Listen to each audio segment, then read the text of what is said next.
বন্ধুরা, বাবলি সুন্দরী সিরিয়ালের আজকের রিভিউ।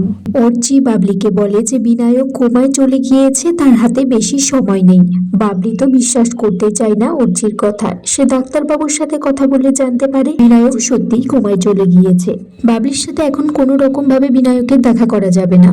বাবলি তারপর শিব ঠাকুরের সামনে বসে কান্নাকাটি করছে আর বলছে যে বিনায়ক বাবুকে ফিরিয়ে দিতেই হবে। একটা সুযোগ আমায় দিন যাতে বিনায়ক বাবুর সাথে আমি কথা বলতে পারি। ওখানে একজন বাবলিকে এসে জানায় যে সিসিটিভি ফুটেজ দেখানোর পারমিশন পেয়ে গিয়েছে। বাবলি তারপর মিমির হাতটা ধরে টানতে টানতে নিয়ে যায় আর বলে যে সিসিটিভি ফুটেজ দেখবে না, তোমার বাবার এই অবস্থার জন্য কে দায়ী। মিমি তখন খেয়াল করে একটা নার্স মুখে মাস্ক লাগিয়ে বিনায়কের কেবিনে ঢুকছে। মিমি মনে মনে বলছে মুখে মাস্ক লাগানো আছে, নিশ্চয়ই সিসিটিভি ফুটেজে আমার মুখটা স্পষ্ট দেখা যায়নি। বাবলি বলছে অতি চালাকি না, তুমি ভেবো না যে তোমার মুখটা স্পষ্ট দেখা যায়নি। তখনই ডাক্তারবাবু এসে বাবলিকে জানায় যে তার স্ত্রীর সাথে বিনায়কের শেষ দেখা করে নিতে, কারণ তার হাতে আর বেশি সময় নেই আর ডাক্তারটাও কিছু করতে পারবে না।